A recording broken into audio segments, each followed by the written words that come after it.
Radio, parlons sport. Football à présent, la Fédération guinéenne de football en crise. Les travaux du comité national mis en place par la FIFA ne rassurent pas tous les acteurs.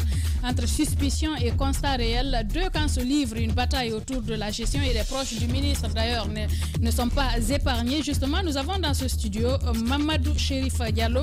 Il a reproché à son frère Lansana Bea Diallo, qui est ministre donc, de préparer son arrivée à la tête de la Fédération guinéenne de football.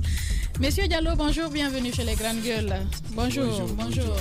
Bien, allez-y Mohamed Mara pour la première question. Alors, est-ce que vous pouvez commencer d'abord par vous présenter, parce que nous avons besoin de...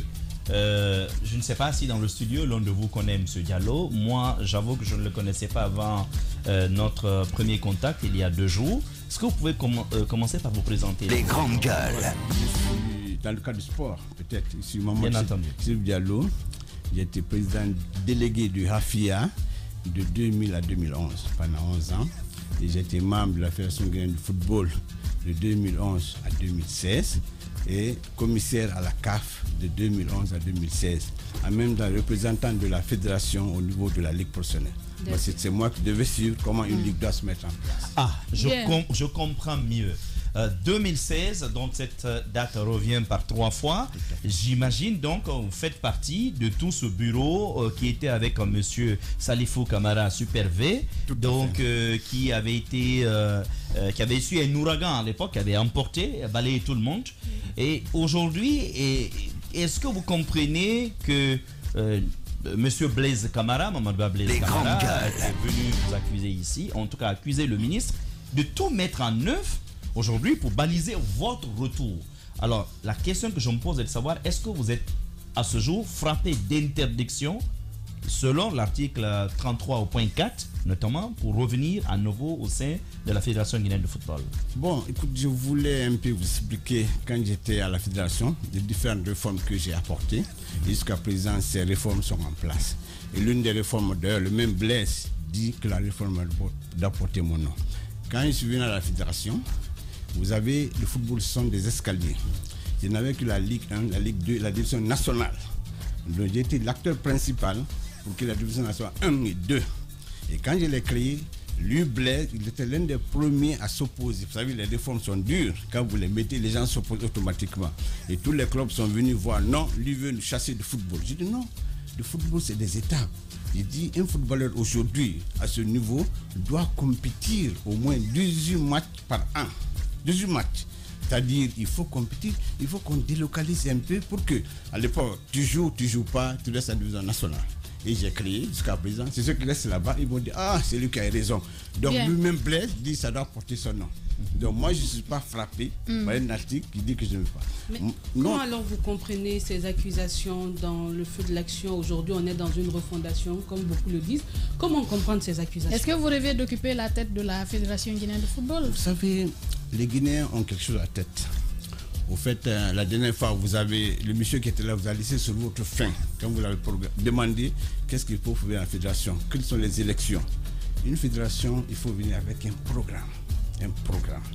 Parce que quand tu as un programme, les gens te jugent en fonction de ça.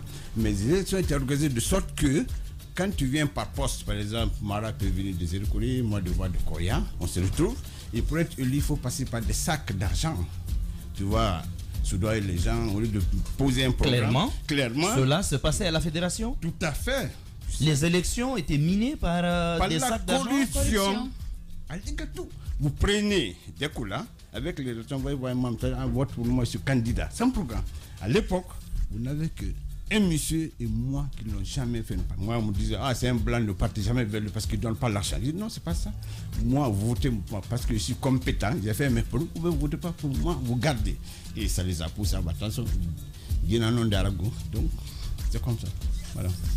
Mais cette accusation, on vous accuse de vouloir arriver à la tête de la FEGIFOOT par les moyens de votre frère, qui est aujourd'hui ministre. On n'en a jamais parlé, lui et moi.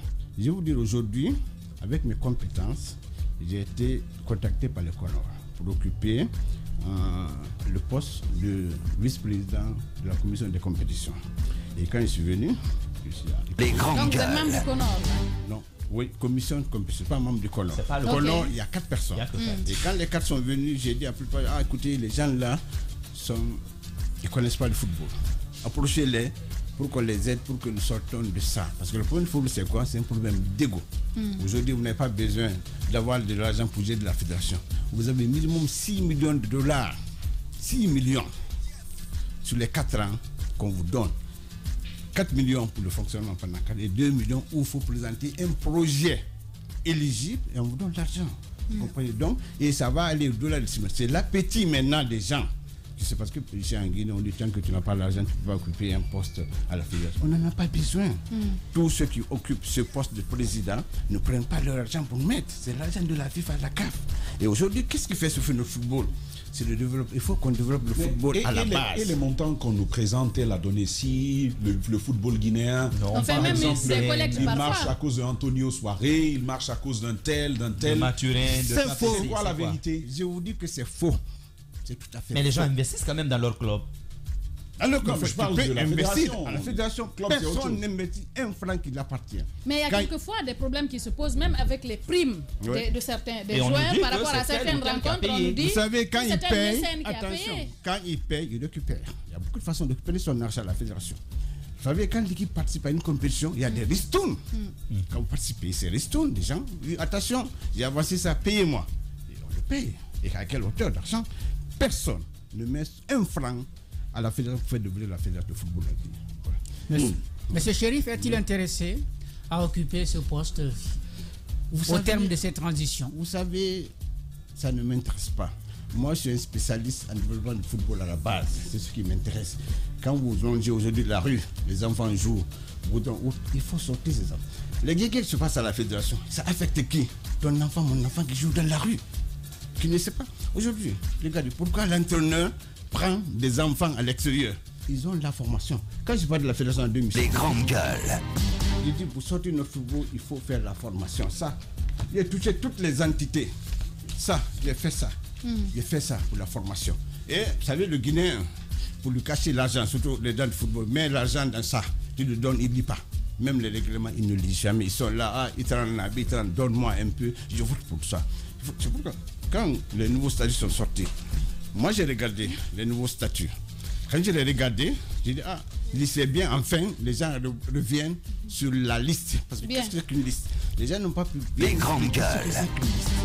En définitive, parce qu'on est pris par le temps, doyen, je suis désolé. Oui. Ce qu'il faut retenir, c'est que on vous accuse de façon fallacieuse de vouloir occuper la tête de la Fédération guinéenne de football par le canal de votre frère. Ce n'est pas vrai. Ce n'est pas fondé.